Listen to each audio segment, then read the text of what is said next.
I put the new transformers on to the chassis, like so. And Jesus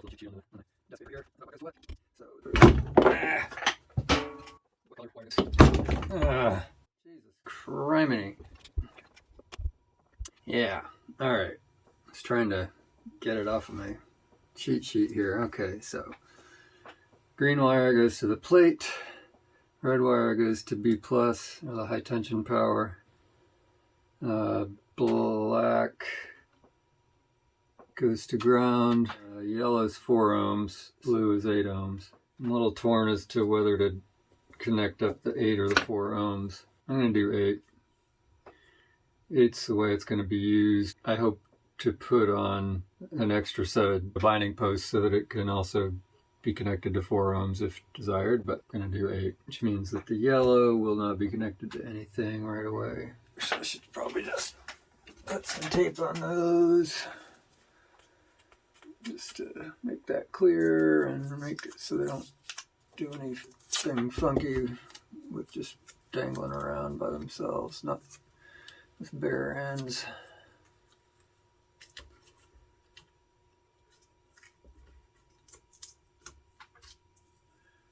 I mean, obviously masking tape is not a permanent solution to that issue, so it should protect it for now. Okay, here's the puzzle that I'm going to have to figure out. Or actually, I just need to consult the DG-SE schematic to see how the screens are connected. So the original transformer had a separate wire on the primary for the pentode screens. The DG-SE, that is the Dave Gillespie single-ended DG-SE1, does not have a separate screen connection, so I need to figure out how it is connected. Okay, I think I got this figured out now. One thing that I'm going to need to do in order to follow the DG-SE1 schematic is to take out this 100K resistor that drops the B plus from 280 volts to 180 volts. But in the mod, we're supposed to go from 265 to 255, and therefore replace that 100K with an 820 ohm resistor. I don't have an 820 ohm resistor, at least not one that's a watt, which I need a 1 watt resistor. So, but I've got 2 half watts that are each nominally 1.5K. And I checked them in parallel, they come out to like 810. So that's close enough. I made some little curly cues in one of them. So I'll just mount that to the one, like so, and solder them together like that. So I got a little stand here. And then use that to replace the 100K that's in there.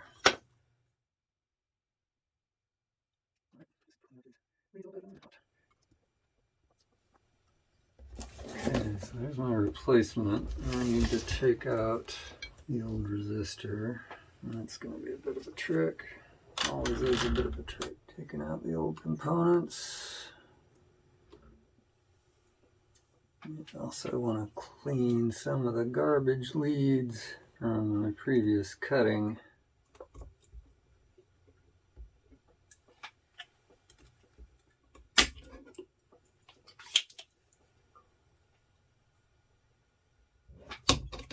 Man.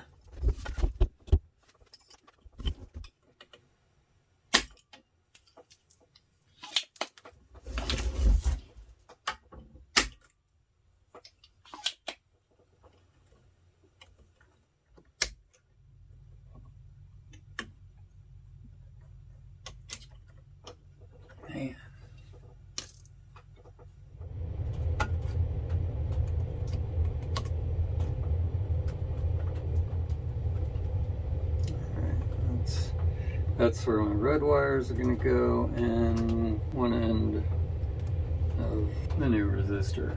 And I'm not going to trim these leads yet because I don't know for sure whether I'm going to keep the new power supply capacitors, like whether I'm going to put them in the old can or just somewhere else.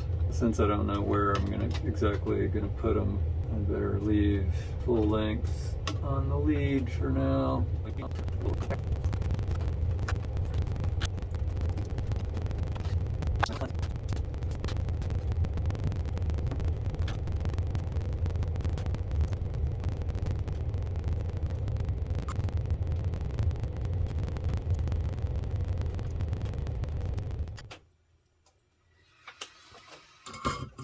Those two wires filled up the hole, so I'll just wrap this around the terminal.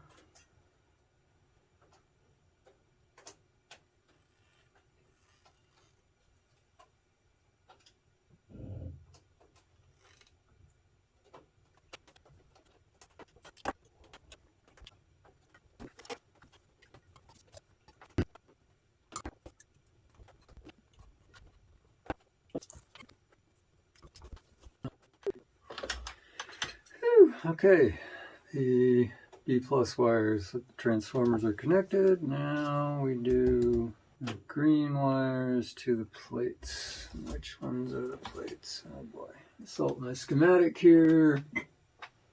Ah, yes. 255 volts goes not only to double triode 12AX7 here, but also goes to the screens of the output tubes. Okay, there we go. So the resistors that are there need to come off. So like this resistor here, this is a 4.7K. With the old transformers, those were connected to the high tension through the transformer. And now those need to be directly connected to this 255 volt supply here. So that one comes out and this one here comes out. That's an interesting little series of resistors there that one of them just broke. You can move these wires around, but you gotta be a bit, generally you want to be somewhat careful that don't bend them too awfully much, because eventually, you know, there's only so many times you can bend metal before it breaks. And that one just reached its limit. It's a 39, 20, and a 150. That's my cathode network there. What have I got on the other one? Similarly, rinky-dink looking business. Now, originally they were tied, the cathodes were tied together to one 56 ohm resistor. And in the mod, there's call for a 50 ohm pot and 120 ohm resistor. So I took out the old cathode resistors for the output tubes. I'm going to use these instead, and I'm just going to glue them or something to the top for now and run the wires through this hole.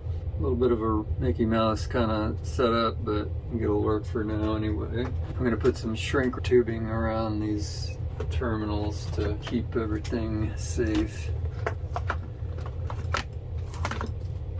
So this hot air machine I can set the temperature relatively low for doing shrink tubing. I set it at 200C, whereas for soldering, desoldering, what have you, I set it at 400C.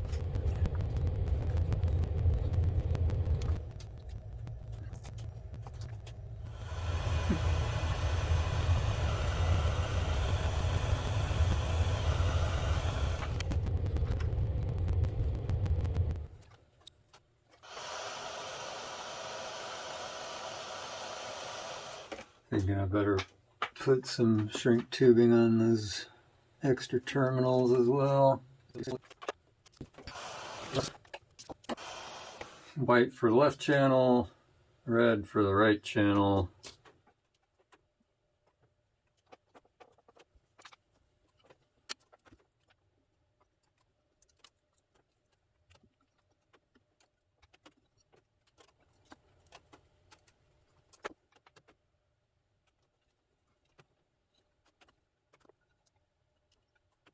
So these are used to set the bias, which is why I need pots. And it'll make it convenient for now, knock wood, to have these on the top.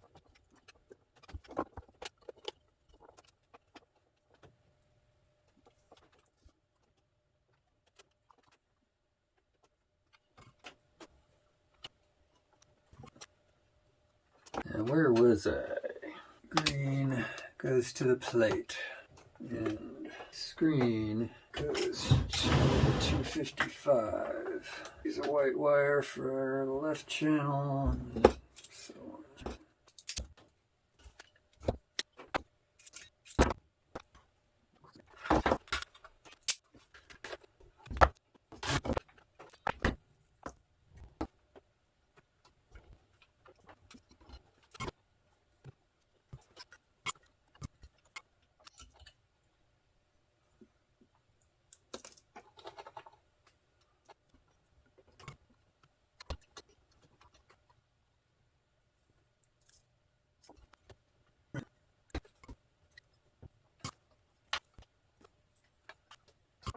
Okay, then blue wire goes to pin 7. No, not the blue wire, the green wire. If, come on.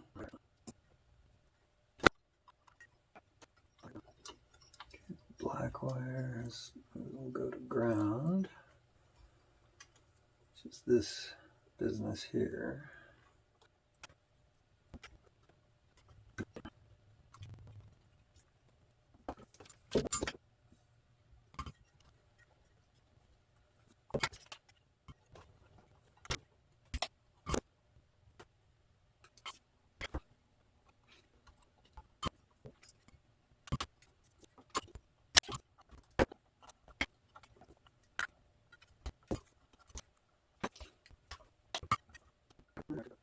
Alright, other green wire to other pin 7. Damn it, still a bunch of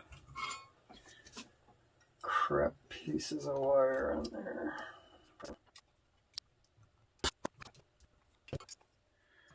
Okay, black wires to ground, green wires to plate. Got the screens wired.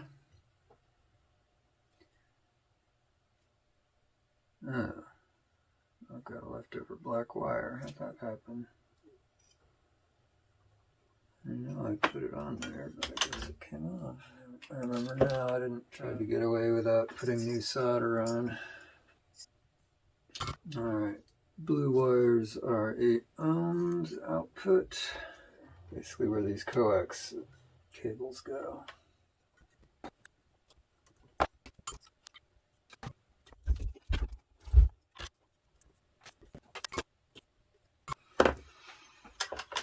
Alright, I think that might be it. So I realized as I was getting set with stuff here, I connected these pots here to adjust the bias. And I was thinking, oh, but I need to make it so that I can get at the pins with probes, you know, with these things, so that I can check the voltage and therefore check the bias current. And then I said to myself, well, how are you going to get the current from the voltage when you're changing the resistance? You need it. Friggin' constant resistance. Arr. Well, that actually explains these couple of 10 ohm resistors that I had in the circuit previously. So what I need to do is stick one of those each in series with, you know, between, say, the white wire and ground and the red wire and ground, and then run leads back up to the top, where I'll plug them into these terminal blocks. That one's kind of screwed up, but it'll still work. And I can put the probes in the terminal blocks and screw those down while I adjust and check the bias. yeah, that's the plan. Of course, I'd already put the tubes back and I was getting and connected up the dummy load. I was all set to, well, let me fire it up, and oh well, I need to set the bias, and yeah, so that's where I'm at. You know, one makes mistakes. So, pretty simple fix. I just need to be real ultra careful, because unless, you know, I really shouldn't be doing this with the tubes attached, but I'm just like, I think I got this. So, turn it on the side on these blocks. Get the cord off the table. Lean it onto that transformer. All right. So, all right. All these wires. Okay, let's do the white one first. That looks easier.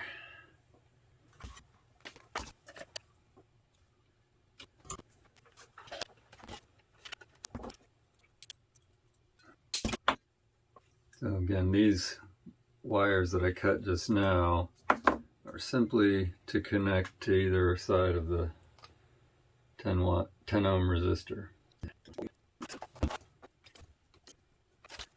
Anyway, off camera, I did dim bulb test with first with no tubes in, then with all the tubes except the rectifier, essentially simply checking that the heater coil circuit that there were no shorts in that, and then with the rectifier, and everything is good. So now, then I had plugged in there, turned it on, just to check that nothing blew up, essentially. And nothing blew up. So that's all good. And I guess it occurs to me also, of course, I could since this white wire is going to ground, I could use any ground. I don't need to run 2 wires, but whatever. It's fine. I won't be dealing with any ground loops or whatever. I don't know. Blah, blah, blah, blah, blah. Okay, now for the same treatment for the other channel. Here's the red wire.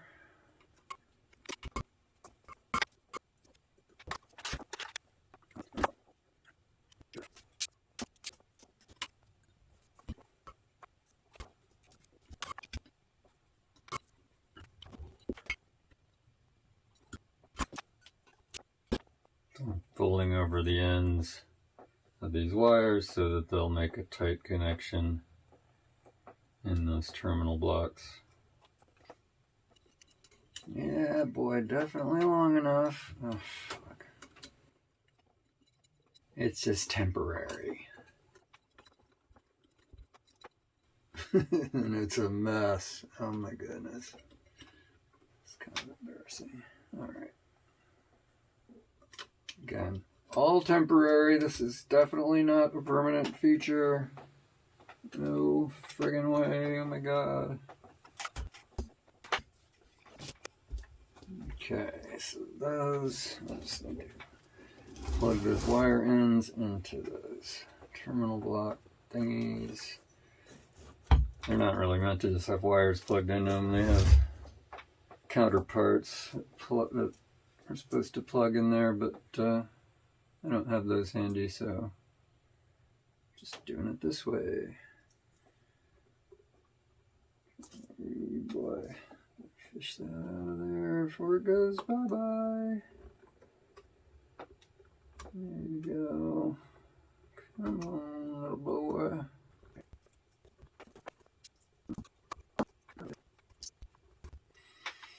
Okay, boy, that looks safe, huh? Nothing Mickey Mouse about any of this.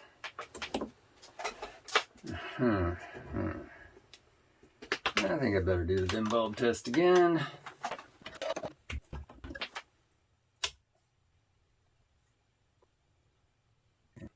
No smoke. Bulb is reasonably dim. As dim as a single Class A amp will ever be.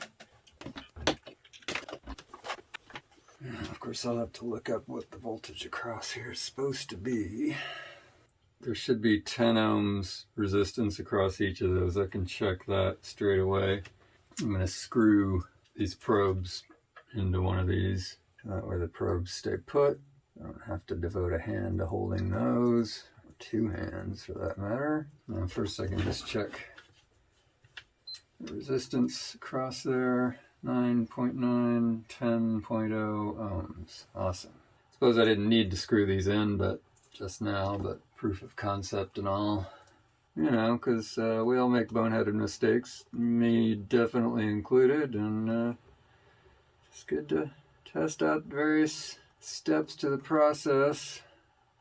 Alright, 9.9, 10.0 ohms. Excellent. And now I should find the schematic. Alright, according to the schematic, there should be 5.85 volts across a 120 ohm resistor, which should equal a ratio of the mystery voltage divided by 10 ohms that I'm using here. So multiply the 585 over 120 by 10 ohms and I get 0.487 volts, which I should measure across these, between these terminals. And of course, I haven't kept track of which of these is ground and which is positive voltage, so it'll be positive or negative, doesn't matter. Okay, so the white wires go with the black knobby, red wires go with the white knobby. Great. Okay, plug it in, I plugged it in.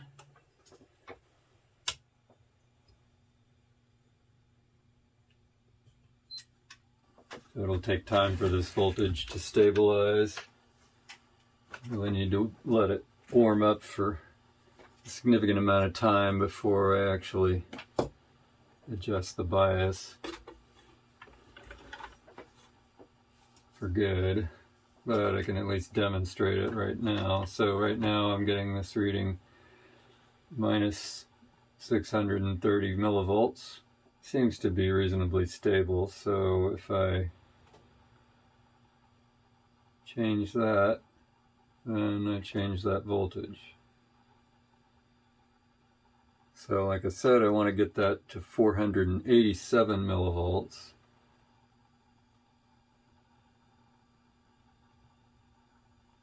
That should be close enough.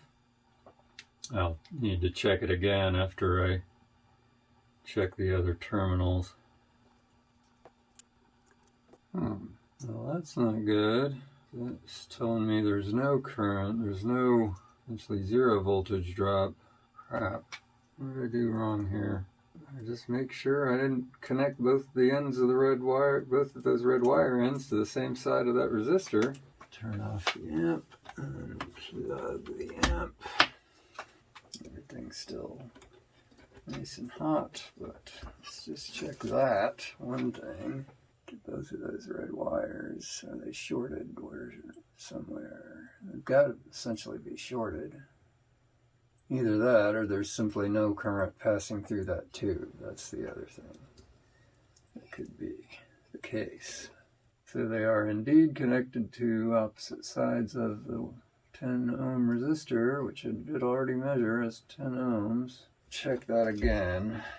Make sure it still really is 10 ohms. If it still really is 10 ohms, then the problem is not a short across the resistor, but rather a lack of any current whatsoever flowing through it.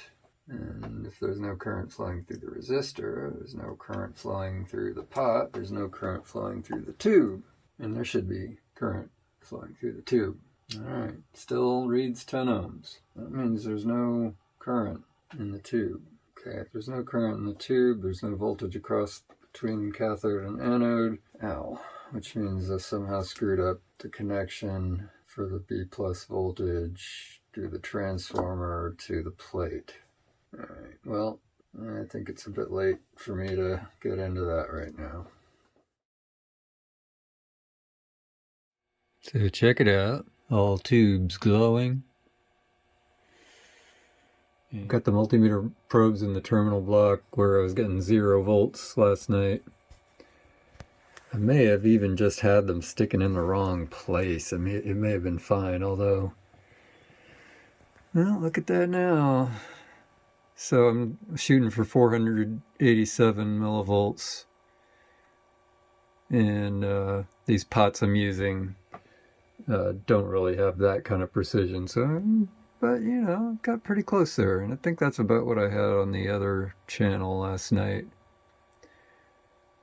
But I'll check the other channel in a bit. I'm just waiting for it to thoroughly warm up, and so that this will stop changing, I hope. Anyway, what did I do? Well, I did drill a new hole in the back. So I did drill a new hole in the back to put in this new power switch, and I switched out the other power switch. The old power switch wasn't working well, so I put in a new one, and also gave it a hole on the back here. So that's good. That's good. It's working. And I also had been doing dual pole single throw, so I had been switching both sort of limbs of the power circuit, and I don't think these switches are made to deal with that, so I'm just switching the one limb now, and it's working well, at least so far. So that's the update on the amp. Once I get the bias set, then I can go about doing the frequency response testing for these new transformers.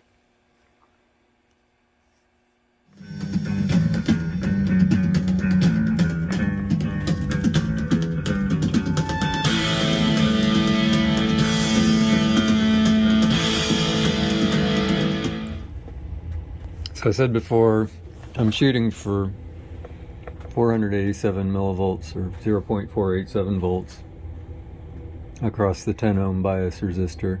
The amp's been on for maybe half an hour, and so there we got 488 millivolts. As I said before, the negative sign's irrelevant. So that's in the right channel. See there, I've got the probes in the terminal block there. I'm going to check out the left channel next. Checking out the left channel now. It's drifted a little bit since the last time I set it, which was a few minutes ago. So let's see, this is the left channel pot. Just tweak it just ever so slightly. There we go. That's pretty good. It'll drift a little bit. It's not going to stay right there, but that's pretty good. I'm going to check the right channel one more time just to make sure it hasn't drifted a lot. Okay, got the probes in the right channel terminal block now, and it's pretty much bang on, as close as I can really get it. It certainly hasn't drifted enough to warrant trying to change it since I last set it. So I'm going to call that good, and I can commence to actually testing the output.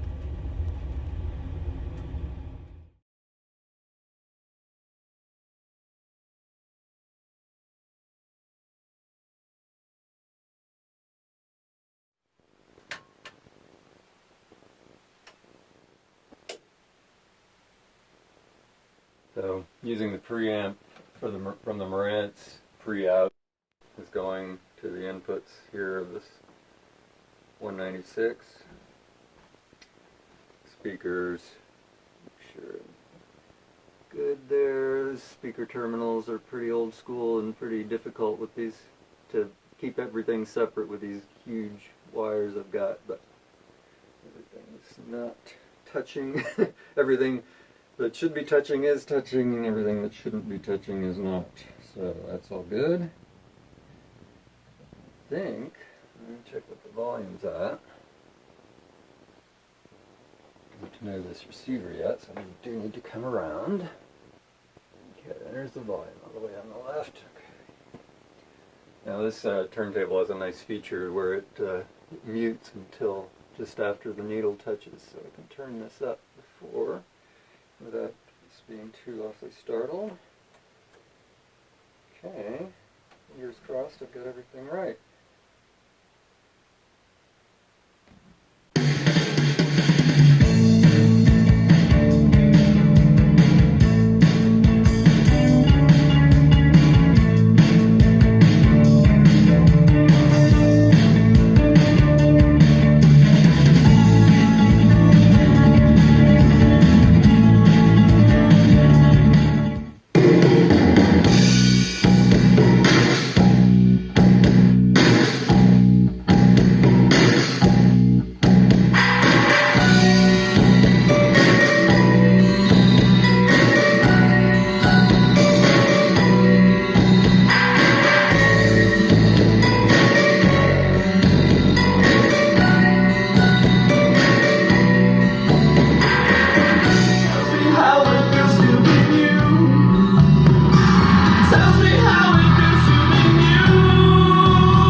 So I can hear as I turn the volume way up that the that lowest bass note distorts a bit.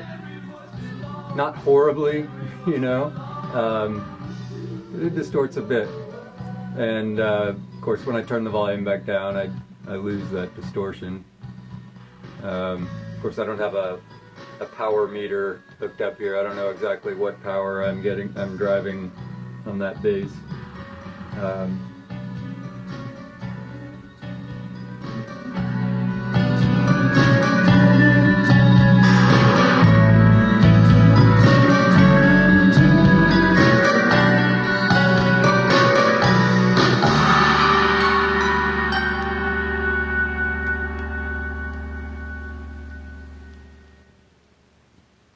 You might say I'm just finding fault.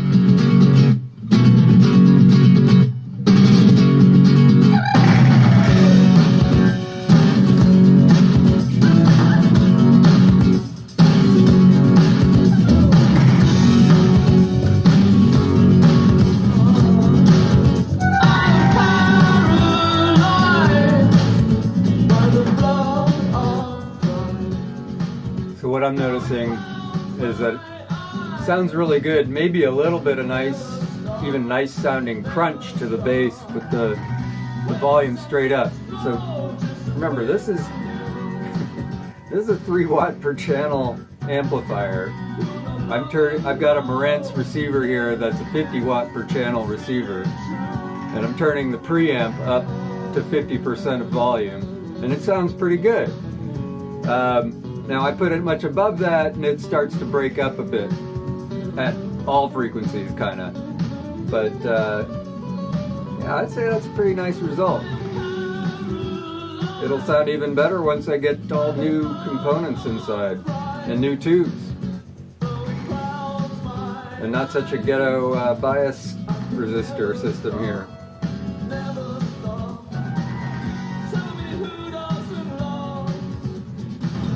What could never come back?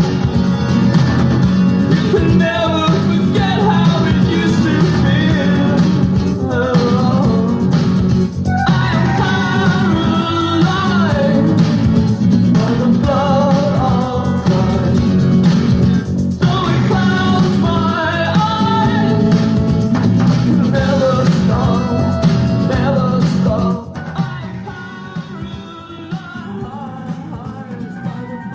Stay tuned.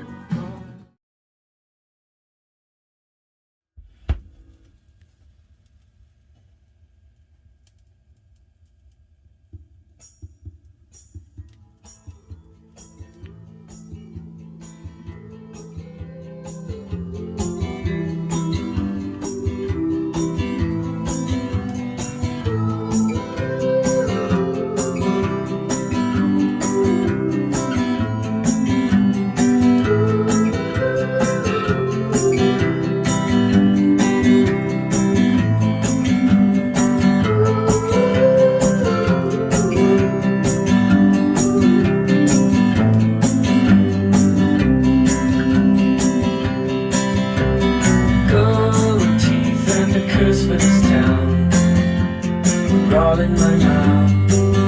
Only I don't know how they got out to turn me back into the bed I was when we met. I was happier then with no mindset. And if you turn to me like a girl takes to me, I'd jump from my trees and die and dance like a king in the ice. So as the rest of our lives we you slang when you notice the stripe, the dirt in your fries. Hope it's right when you die. Holding bone, no breaks like a bull to the heart. Fresh in a car, but my head's to the wall and I'm lonely. And if you turn to me like a girl takes to me, I jump from my trees and die and dance like a king in the ice. So as the rest of our lives are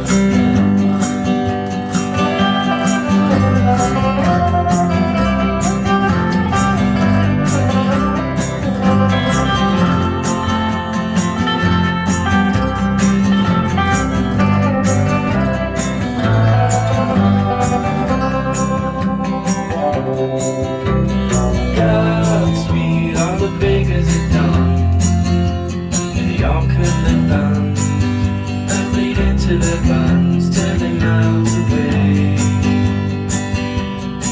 I look in on the good life I might do never find, without trust the flaming fields and I'm too dumb to find.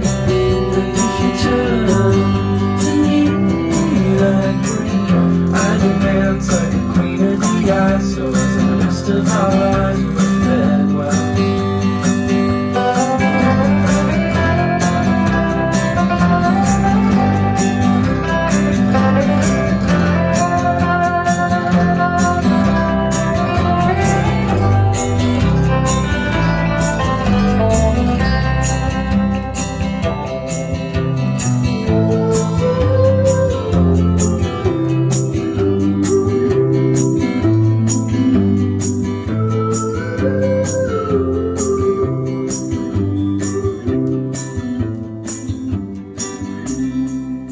So you can see when I turn it up to max volume, it distorts a little bit. That sounds really good otherwise.